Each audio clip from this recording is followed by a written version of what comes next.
Hello guys, the depth queen स्वागत करती है अपने डार्क डेप्थ वर्ल्ड में। और आज मैं जिस मूवी के बारे में बात करूंगी, इस मूवी के बारे में आपने सोशल मीडिया पर बहुत बात सुनी होगी। और काफ़ी अंडररेटेड मूवी इसे कहा जाता है, माना जाता है। और हाल ही में ये पिक्चर जो है अमेज़ॉन प्राइम पर आई है। वैसे ये मूवी रिलीज़ हुई थी 2023 में, लेकिन चली नहीं क्योंकि कोई बहुत बड़ा नाम इस फिल्म के साथ जुड़ा नहीं था। लेकिन अब इस फिल्म के काफ़ी चर्चे हो रहे हैं और वो चर्चे मेरे पास भी उड़ते उड़ते आए, तो मैंने सोचा कि यार इस मूवी को मैं भी तो देख सकती हूँ। मेरे पास एक्सेस है, अमेज़ॉन प्राइम है, बट समय नहीं था। लेकिन फाइनली मुझे वो वक्त मिला और मैंने उस वक्त का सदुपयोग करते हुए इस मूवी को देखा। तो लिटरली देखकर बहुत सारी बातें जहन में आई और बहुत सारे अपने खुद के एक्सपीरियंसेस जो हैं वो सामने आए। और एक ही बात मेरे जहन में आई कि जो जो लोग लाइफ में मतलब ऐसी सिचुएशन से गुज़र रहे हैं, जो ये सोच रहे हैं कि हम खुद की ज़िंदगी ख़त्म कर दें, हम अपनी ज़िंदगी को ख़त्म कर देंगे तो सारी प्रॉब्लम्स का एंड हो जाएगा। अगर ऐसी सिचुएशन में कोई शख्स है तो उसे ये फ़िल्म ज़रूर देखनी चाहिए। मुझे इस फ़िल्म को देखकर यही रियलाइज़ हुआ, क्योंकि इस फ़िल्म में यही दिखाया गया है कि मरने से पहले नहीं मरना है। ये बात मेरे फादर भी मुझे बचपन से यही सिखाते आए हैं और शायद इसी बात को मैंने एक तरीके से बहुत ही मज़बूत तरीके से अपनी निजी जीवन में भी उतारा है। और एक और भी कारण है जिसके बारे में शायद मैंने बहुत पहले बात करी थी कि मेरी खुद की एक बहुत ही इमीडिएट फैमिली में किसी ने अपने साथ ये किया था 2021 में। और अभी कुछ दिन पहले उसकी डेथ को आई थिंक 2021 में उसकी डेथ हुई, जिसने खुद से अपनी जान ली। तो अब आप सोच सकते हैं कितना वक्त निकल चुका है। 2022, 23, 24, 25, 26, 5 साल, 5 साल पहले, कुछ ही दिन पहले उसकी डेथ एनिवर्सरी थी और मैं याद कर रही थी कि उसे इस दुनिया से गए हुए 5 साल हो गए हैं। और जब मैं ये फ़िल्म देख रही थी तो मुझे उसी इंसान की याद भी आई कि काश काश एक बार उसने बात कर ली होती। लेकिन वही वाली बात है कि हम जजमेंट से डर जाते हैं। हमें ये सिखाया जाता है, ये बताया जाता है कि स्ट्रांग बनो, क्या है दुनिया में, क्या तुम ही हो, लाखों लोग हैं। देखिए, क्या होता है ना, कभी कभी इंसान क्यों किसी से अपने दिल की बात नहीं कर पाता, क्योंकि उसे पता है कि सामने वाला वो बात कहेगा, वैसा रिएक्शन देगा जो शायद आप नहीं सुनना चाहते। इसी वजह से वो चुप रहता है, वही बातें वो खुद को बोलता है। उनमें से शायद एक मैं भी हूँ कि मुझे पता है कि मैं किसी से ये बात करूँगी तो भाई वो बंदा ये लाइंस मेरे आगे बोलेगा, तो बेहतर है कि मैं ही खुद को ये बात बोल दूँ। और इसी डर से क्या है, लोग जो हैं वो किसी से बात नहीं करते। अच्छा, काउंसलर, थेरेपी के लिए भी कई लोग मतलब जाते तो हैं और उनको अच्छी खासी मेडिसिन्स भी मिलती है और वो लेते हैं, लेकिन उनको आसपास ऐसा माहौल नहीं मिलता, एक सपोर्टिंग एनवायरनमेंट नहीं मिलता। लोग बैठकर बीच मतलब महफिल लगाकर आपकी पंचायत करते हैं कि अरे उसको तो ये सिखाओ, उसको तो ये करो, उसको ये करो। और उसके माँ बाप भी बजाय उसे सपोर्ट करने के उसी की बुराई 10 लोगों के सामने करते हैं कि वो कोई काम नहीं करता या वो काम नहीं करती, ये है वो है। लेकिन माँ बाप ये भूल जाते हैं कि आज वो शख्स अगर ऐसी स्थिति में है तो उसका कारण हम ही तो हैं। और बजाय उसके, ठीक है, हम दवा दारू करवा रहे हैं, हम उसे डिप्रेशन की ढेर सारी मेडिसिन्स खिलवा रहे हैं, उसको कहते हैं कि भाई तू मेडिसिन खा ले, वक्त बे वक्त उसको याद दिलाते रहते हैं, लेकिन उसको इस प्रॉब्लम से कैसे बाहर निकलना है वो हम निकाल ही नहीं पाते, क्योंकि हम अपने तरीके से उसको बाहर निकालना चाहते हैं। हम ये उस इंसान से पूछ ही नहीं पाते कि तुम क्या चाहते हो, तुम क्या करना चाहते हो, क्या तुम इस स्थिति में रहना चाहते हो। और कभी कभी क्या होता है कि जब इंसान कुछ करने की हालत में होता है, कुछ करना चाहता है, तब उसे कुछ करने दिया नहीं जाता। और जब इंसान बिल्कुल हार चुका होता है, उसकी हिम्मत जवाब दे चुकी होती है, और बार बार उससे ये कहना कि तू कर कर, तुझे जो करना है कर, ये कर वो कर, चल तुझे अपने मन की करनी है ना, तो तू वो भी कर दे। लेकिन सच तो ये है कि उसकी एक ऐसी हालत हो जाती है कि वो अपने मन की भी नहीं करने लायक रहता। तो ऐसी ही सिचुएशन शायद उस इंसान की थी, जिसको मैं जानती थी, बहुत करीब से जानती थी। मैं एक तरीके से मैंने अपना बचपन उसके साथ खेलकर बिताया है। और जब मैं ये फिल्म देख रही थी तो मुझे बहुत उस इंसान की याद आई।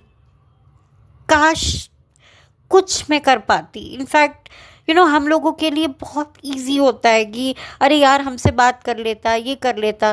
बट कभी कभी मैं भी सोचती हूँ क्या मैं उसे समझ पाती।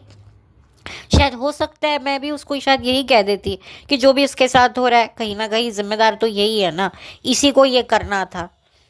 तो मुझे ये लगता है कि यार अगर वो मुझसे बात भी करती तो मैं उसके लिए क्या कर लेती, और अगर करना चाहती तो आप किसी की लाइफ में उतना ही इंटरफेयर कर सकते हो जितना उसके आसपास के लोग उसको, मतलब आपको ये इजाज़त दे कि हाँ आप इंटरफेयर करो। और आपके खुद के अंदर भी वो इतनी पावर, जो क्षमता होती है उसकी भी एक लिमिट होती है। और शायद मैं भी पता नहीं मैं क्या कर पाती। बट सच में मुझे बहुत बुरा लगा क्योंकि ये चीज़ें मेरे खुद के करीबी के साथ हो चुकी हैं, तो मैं उस सिचुएशन को महसूस कर चुकी हूँ। हम अक्सर इस बात की शिकायत करते हैं कि सोशल मीडिया पे बहुत डिल्यूजन वर्ल्ड है। बिल्कुल ये बात सही है कि एक काल्पनिक दुनिया दिखाई जाती है, जैसी दुनिया नहीं होती है। पर कभी कभी मैं सोचती हूँ कुछ लोगों के लिए ये काल्पनिक जो दुनिया वो बनाते हैं वो उनकी खुद की मेंटल हेल्थ के लिए भी बहुत अच्छी होती है, क्योंकि उनको पता है कि उनकी ज़िंदगी औरों से अलग है।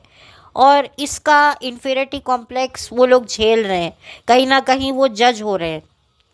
तो कभी वो किसी ऐसे इंसान से मिले जो उसे जानता नहीं है, उसे पहचानता नहीं है, तो वो उसके सामने एक ऐसी दुनिया, एक ऐसा डिल्यूजन वर्ल्ड क्रिएट करे जिसे बताकर वो सामने वाले के मन में जो है वो अपने लिए एक जगह बना रहे हैं, और कहीं ना कहीं वो खुद की भी काउंसलिंग कर रहे हैं। कहने को वो सामने वाले को अच्छा खासा लेक्चर दे रहे हैं, लेकिन कहीं ना कहीं वो लेक्चर सामने वाले को नहीं, वो खुद को दे रहे हैं, क्योंकि वो बहुत ज़्यादा एक अपनी एक ऐसी ज़िंदगी बिता रहे हैं जिसमें हर रोज़ वो मेंटली मर रहे हैं। तो ये फिल्म वो चीज़ आपको दिखाएगी, बताएगी, समझाएगी। तो मैं हाथ जोड़कर सबसे ये विनती करती हूँ कि जिन लोगों को भी ऐसी भावनाएं जाग रही हैं कि हम खुद को मिटा करके, फना हो करके सारी प्रॉब्लम से भाग सकते हैं, तो मैं आपको बता दूँ कि ये प्रॉब्लम्स आपका 7 जन्म तक पीछा नहीं छोड़ेंगी, बिल्कुल नहीं छोड़ेंगी। क्योंकि लोग क्या करते हैं कि प्रॉब्लम से भाग जाते हैं, पर प्रॉब्लम्स उनका पीछा नहीं छोड़ती। प्रॉब्लम्स को सॉल्व कीजिए, कुछ भी करना पड़े, मरना नहीं है, मरने से पहले नहीं मरना है। और यही इस फिल्म का उद्देश्य है जो मुझे समझ में आया।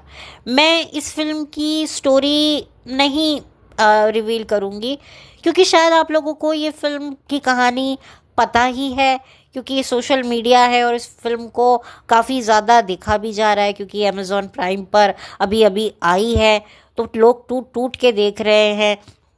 बहुत सारे लोगों का अपना एक नैरेटिव हो सकता है। एक्स्ट्रा मैरिटल अफेयर को कुछ लोग ये भी कह सकते हैं कि इसमें उसको नॉर्मलाइज करने की भी कोशिश की गई है, क्योंकि सबके अपने अपने थॉट प्रोसेस होते हैं। या ये भी कहा जाता है कि भाई शादीशुदा होकर गैर इंसान के साथ दोस्ती करने को आप बढ़ावा दिलवा रहे हैं इस फिल्म के माध्यम से। वो सारे पॉइंट हो सकते हैं, होंगे या नहीं भी होंगे, वो सारी बातें एक तरफ, लेकिन जो एक मैसेज है इस फिल्म का मेन, जीना, अपने लिए जीना, भले ही आपके पास कोई नहीं है आपको पुकारने के लिए, कोई आपका नाम लेने के लिए, पर उसके बावजूद भी आपको जीना है। कुछ लोग ऐसे भी होते हैं जिनके पास सब कुछ होता है, परिवार होता है, माता पिता होती हैं, औलाद होती है, लेकिन नहीं होती है तो मेंटल पीस। और उस मेंटल पीस के रोज़ पीस करती है ये दुनिया, ये परिवार, ये बच्चे, ये समाज की बनाई हुई कूटनीतियाँ। तो खैर उनसे लड़ना भी है, लेकिन हिम्मत से लड़ना है, कुछ करना है। कभी किसी और को संभालते संभालते आप अपने इमोशन संभालना सीख जाते हैं। यही इस फिल्म में दिखाया गया है कि एक इंसान जो खुद को ख़त्म करने जाता है और उसकी मुलाकात हो जाती है एक ऐसे शख्स से जिसको पैनिक अटैक आ रहा होता है। तो बताइए, एक इंसान खुद को ख़त्म करने जा रहा है और वो टकरा जाता है एक ऐसे इंसान के साथ जो घबरा रहा है, जिसको पैनिक अटैक आ रहा है, तो वो अपना सुसाइड का थॉट प्रोसेस छोड़ के उस इंसान को सांत्वना संभालने में लग जाए, तो फिर क्या होगा। तो बस यहीं से कहानी शुरू होती है और एक अच्छे नोट पर एंड होती है। हमें सिचुएशन से भागना नहीं है, ना किसी को भगाना है। जैसे इस फिल्म में भी यही कुछ बताने की कोशिश की गई है कि अगर किसी बच्ची की डॉल खो गई है तो आप क्या करोगे? आप उसको समझाओगे, आप उसको डांटोगे, अरे खो गई तो खो गई, नहीं आ जाएगी, ये आ जाएगी। लेकिन वो छोटी बच्ची शायद चुप कर जाए, डर जाए, सहम जाए या उदास हो जाए, तो क्या कहा जाएगा? तो उसका एक और भी सलूशन आ सकता है कि आप एक चिट्ठी लेकर आओ, उसको दिखाओ कि तुम्हारी डॉल ने एक चिट्ठी लिखी है, वो कहीं एक घूमने गई है और बहुत जल्दी आपको आकर मिलेगी। और फिर कुछ दिन बाद एक नई डॉल लाओ और एक और चिट्ठी लाओ और कहो कि मैं जो हूँ घूमने गई थी, अब देखो मैं बड़ी हो गई हूँ और ये है मेरा नया रूप। तो बच्चे को उसकी उसके मन का भी समाधान होगा और इससे आपको भी किसी को एक सही राह दिखाने में, कुछ समझाने में आपके शायद प्रॉब्लम सॉल्व होंगे। बहुत सारे ऐसे प्रॉब्लम्स होते हैं जिसके सल्यूशन हमको किसी और को समझाते समझाते मिल जाते हैं। तो बस यही एक मतलब मैं इस चीज़ को समझ पाई हूँ। बाकी जितने भी एस्पेक्ट्स हैं, जितनी भी चीज़ें हैं, फेयर अनफेयर जजमेंट, कुछ भी हो, वो सब एक जगह पर। लेकिन जो मुझे इस फिल्म का जो एक तरीके से मैसेज है ना, उसने बहुत ज़्यादा मुझे झंझोड़ के रखा। बहुत सारे पुरानी बातें, एक्सपीरियंसेस मेरे सामने आए और मुझे भी लगा कि नहीं यार, ये पिक्चर वाकई बहुत अच्छी है। एटलीस्ट इंसान का पर्पस क्या होना चाहिए ज़िंदगी में। गोल तो देखो शुरू हुआ है और ख़त्म हो जाएगा, लेकिन जो पर्पस होता है वो सारी ज़िंदगी चलता है। आप समझ रहे हैं गोल क्या होता है हमारा? पढ़ना लिखना, आगे बढ़ना, बच्चे पैदा करना, उनको पढ़ाना। ठीक है, जब ये सारी चीज़ें ख़त्म हो जाती हैं तब इंसान या तो रिटायरमेंट ले लेता है या भगवान के रास्ते लग जाता है। But at the end of the day वो फिर क्या करता है? वो फिर पर्पस की तरफ ही तो आगे बढ़ता है कि भाई अब मैंने सारी जिम्मेदारियां पूरी कर ली, अपने मोह माया इच्छाओं को, विषय विकार को भोग लिया, अब मैं प्रभु के रास्ते जाऊंगा या जाऊंगी और मानव कल्याण, जग कल्याण की सेवा में अपनी दिन बिताऊंगी या बिताऊंगा। मैं अब जो है मेरी ज़िंदगी प्रभु भक्ति में होगी और प्रभु की भक्ति असली जो होती है वो सेवा में होती है। ये कहा जाता है, सारे सब धर्मों में ये बात कही जाती है कि सेवा से बड़ी कोई तपस्या नहीं, कोई भक्ति नहीं। तो कहते हैं ना, सेवा का मतलब सब कुछ आ जाता है। सारे धर्म जो हैं इसी सेवा पर काफ़ी ज़्यादा जोर देते हैं कि सेवा की, अपनी निस्वार्थ सेवा, बिना भाव बिगाड़े सेवा का तो बहुत ऊंची दशा आती है, बहुत अच्छा उसको माना जाता है। तो वो भी एक पर्पस है ना लाइफ में। कई लोग छोटी सी उम्र से ही इन सब चीज़ों में लग जाते हैं कि भाई हमें ज़िंदगी में अब जो भी हमें अपनी लाइफ का जो मिशन है, वो पर्पस है, वो दूसरों को सर्व करना है। चाहे वो पीस हो, चाहे वो ज्ञान हो, चाहे वो मतलब कहते हैं ना दुखों से मुक्ति करवाना हो, प्रभु के रास्ते लेके जाना हो। जो पर्पस होता है वो बहुत लंबा होता है, और जो गोल होता है उसकी एक टाइम लिमिट होती है। तो खैर जो भी है आपकी ज़िंदगी में, अगर आपकी ज़िंदगी में कोई गोल नहीं है तो निराश होने की ज़रूरत नहीं है। आपको अपनी ज़िंदगी में अगर गोल ना मिले तो आप पर्पस ढूंढ निकालो कि मैं दूसरों के लिए कुछ करूँगा। मेरे पास ना बीवी है, ना बच्चे हैं, ना पति है, ना हस्बैंड है, कुछ नहीं है, कोई बात नहीं। लोग कहते हैं ना कि तुम्हारी घर गृहस्थी नहीं है, तुम कैसे जियोगे, तुम क्या करोगे, कैसे करोगे।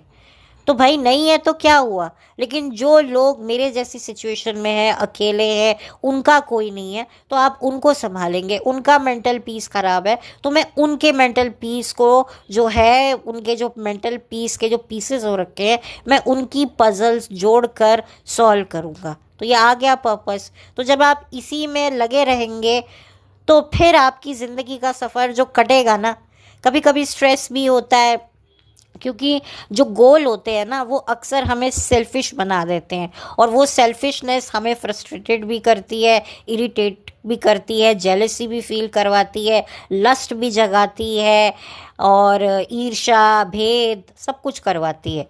लेकिन जो पर्पस होता है लाइफ का, वो जो लोग पर्पस के लिए जीते हैं उनके लिए कुछ नहीं होता। उन्हें लगता है कि सामने वाले को अगर किसी और की वजह से मैं आराम आ रहा है तो ठीक है, मेरा क्या पर्पस है कि इस इंसान को मेंटल पीस मिले। अगर ये मेरी बातों से नहीं, किसी और से इसको मेंटल पीस हो रही है, मिल रही है, तो बहुत अच्छी बात है। तो ये बात होती है। लेकिन जो हमारा गोल होता है वो हमें विकृत बना देता है कि यार ये तो मेरा था ना, ये तेरा कैसे हो गया, मुझे इस पोजीशन में पहुंचना था। तो खैर ये जो मैंने महसूस किया वही मैं आपके साथ शेयर कर रही हूँ, और काफ़ी इमोशनल मैं हुई इस मूवी को देखकर। लेकिन जो मैं समझ पाई मैंने सोचा कि मैं आपके साथ शेयर करूं। पूरी कहानी अगर आपको जाननी है तो अमेज़ॉन प्राइम जाइए और इस मूवी को 8 AM को देखिए, 8 AM मेट्रो। बहुत अच्छी पिक्चर है सच में। ये एक आई ओपनर मूवी है उन लोगों के लिए जो ज़िंदगी में हताश हैं, निराश हैं, जिनके पास मतलब गोल नहीं है। तो उनको ये बताने के लिए कि अगर गोल नहीं है आपकी ज़िंदगी में तो अपनी लाइफ में पर्पस ढूंढ कर उस पर्पस के साथ अपनी पूरी ज़िंदगी निकालो। ये पहले भी मैं एक और फिल्म है जिसमें इस तरह की बात की गई है, जो कि एक पुरानी फिल्म थी जिसका मैंने वीडियो बना रखा है, लेकिन मैंने अपलोड नहीं किया है। हो सकता है मैं इस वीडियो के बाद अपलोड करूं, आई डोंट नो कब होगा। तो बस अब आप लोगों से और क्या कहूँ, जो दिल में था मेरे वही आप लोगों के सामने अपना दिल खोलकर मैंने रख दिया है। और इस मूवी को आप देखिए। इस फिल्म में जो हीरो हीरोइन है वो काफ़ी नेचुरल हैं। फिल्म में किसी भी तरह की कोई न्यूडिटी नहीं है, और अच्छी है फिल्म। मैं क्या किसी के एक्टिंग को जज करूं, कहानी ही इतनी खूबसूरत है कि कहानी के सामने एक्टिंग किसी की अच्छी ना भी मुझे लगे तो भी मुझे कोई फ़र्क नहीं पड़ता। वो सारी चीज़ें मैं इग्नोर करने को तैयार हूँ, क्योंकि फ़िल्म का मैसेज ही बहुत अच्छा है, और ये मैसेज मेरे अपनी निजी पर्सनल एक्सपीरियंस से भी जुड़ा हुआ है। तो इसीलिए मैंने सोचा कि मैं आप लोगों के साथ अपनी ये व्यू शेयर करूँ। तो बस और कुछ नहीं कहूँगी, बस ये चाहूँगी कि आप ये मूवी देखें, और जल्द से जल्द देखें। और अभी तक नहीं देखी है तो तुरंत मेरा वीडियो, मेरा पॉडकास्ट सुनने के बाद जाइए अमेज़ॉन प्राइम पे इस मूवी को देखिए। दिल से रिक्वेस्ट कर रही हूँ, जेन्युइन रिक्वेस्ट कर रही हूँ। बहुत कम ऐसी फिल्में हैं, वेब सीरीज़ हैं जिसको मैंने must must must must watch कहा है, तो ये मूवी भी उनमें से एक है। तो इसी के साथ बहुत जल्दी मिलूँगी आपसे एक नए वीडियो के साथ, और बस thank you so much, have a blessed day. Sorry थोड़ा इमोशनल हो गई, क्योंकि क्या करूँ, अभी कुछ दिन पहले ही उस शख्स की डेथ एनिवर्सरी भी थी, और जब मैंने ये मूवी देखी तो मैं भी कहीं ना कहीं ट्रिगर हो गई, क्योंकि वाकई मुझे जब पता चला कि उस शख्स ने ये करके अपनी जान गंवा दी, अपनी खुद से उसने ये हरकत करी, तो सच में मेरे लिए बहुत शॉकिंग पॉइंट था, क्योंकि मैंने कभी नहीं सोचा था कि ऐसा होगा। और जिस तरीके से उसने अपने आप को ख़त्म किया वो और भी डरावना था, जो मैं शायद यहाँ पर बोल भी नहीं सकती हूँ। सो वो सारी चीज़ें मुझे आज भी तकलीफ़ देती हैं, और जब मैं ऐसी कोई बात देखती हूँ तो मुझे सच में बहुत तकलीफ़ होती है। ये एक मेरा जेन्युइन कंसर्न है, क्योंकि उसके जाने के बाद मेरी ज़िंदगी में बहुत चेंजेस आए, मेरे खुद के अंदर बहुत चेंजेस आए। जिस इंसान के साथ आप अपना एक बचपन बिताते हो, जो आपसे उम्र में शायद साल भर का ही डिफरेंस है, ठीक है, साल भर का ही डिफरेंस है, और वो इंसान आपसे पहले इस दुनिया से चला जाए, उसकी भी कोई जाने की उम्र नहीं थी, उसकी भी बहुत यंग एज थी। और अब क्या कह सकती हूँ मैं इससे ज़्यादा, और मैं क्या बोलूँ। तो बस इसी के साथ अब मैं इस वीडियो को बंद करती हूँ। माफ़ी चाहती हूँ अगर किसी को मेरी कोई बात बुरी लगी हो। थोड़ा सा क्या होता है ना, जब मामला थोड़ा पर्सनल हो जाता है तब मैं या तो बहुत ज़्यादा अग्रेसिव हो जाती हूँ, मतलब पैशनेटिव हो जाती हूँ, या मैं इमोशनल हो जाती हूँ। मुझे कभी कभी लगता है, क्योंकि जब मैं बात कर रही होती हूँ ना तो बहुत ही ज़्यादा अपनी मतलब बहुत ही इंटेंसली मैं बात कर रही होती हूँ, जो मुद्दा मुझसे स्पेशली जुड़ा होता है या मेरे करीबियों से जुड़ा होता है। तो प्लीज़ अदरवाइज़ मत लीजिएगा, क्योंकि वही वाली बात होती है ना कि आप लोग भी मेरे को जानते नहीं हो। देखा जाए तो आप लोग भी 1-1.5 साल से मुझसे जुड़े हो, आप लोगों को नहीं पता मेरी लाइफ क्या है, या मैं आप लोगों को नहीं जानती हूँ। मैं शायद कुछ लोगों से मैसेज पर बात कर लूँ, लेकिन पर्सनल लाइफ से तो मैं नहीं जानती। और ये जो दूर के रिश्ते हैं ना, ये सच में कलयुग में ज़्यादा चलते हैं, क्योंकि जब रिश्ते और करीब आते हैं तो और भी ज़्यादा धमाके होते हैं, क्योंकि दिखते हैं बहुत सारे फॉल्ट्स। और यही आजकल रिलेशनशिप ख़त्म होने का जो है बहुत बड़ा कारण है। रिश्ते जितने गुमनामी में रहें उतने लंबे चलते हैं, अगर आप उनको नाम दे दो तो तकलीफ़ शुरू हो जाती है। दूर दूर से कहते हैं ना, दूर के ढोल सुहाने, वो बिल्कुल सही कहा गया है। जब आप तारे आसमान में चांद सितारों को देखते हो तो आपको बहुत अच्छा लगता है, लेकिन जब आप उनके नज़दीक जाओगे तो आपको उनकी हकीकतें पता चल जाएंगी कि ये तो क्या है। फिर उसके बाद आपका मन ही नहीं करेगा कि अच्छा ये तो क्या, हम इन्हें दूर से लगते थे और क्या निकले। तो कुछ ऐसे ही इंसानों की भी फितरत होती है। तो ये मैसेज भी इस फिल्म में दिया गया है। तो इसी के साथ अब फाइनली मैं गुड बाय करती हूँ। प्लीज़ मेरे चैनल को सब्सक्राइब कीजिए, वीडियो को लाइक कीजिए, कुछ कहना चाहते हैं तो कमेंट कीजिए, वीडियो शेयर करना चाहते हैं तो ज़रूर कीजिए, मुझे कोई एतराज़ नहीं है। इसी के साथ अब मैं डेप्थ क्वीन आपसे इजाज़त चाहती है, और उम्मीद करती हूँ कि बहुत जल्दी मुलाकात होगी। तब तक के लिए थैंक यू सो मच। और अगर आप ये लोग मूवी देखेंगे ना तो मुझे सच में बहुत खुशी होगी, और जो लोग ऑलरेडी देख चुके हैं तो बहुत सही काम किया है उन्होंने, तो अपना एक्सपीरियंस ज़रूर बताइएगा। तो इसी के साथ थैंक यू।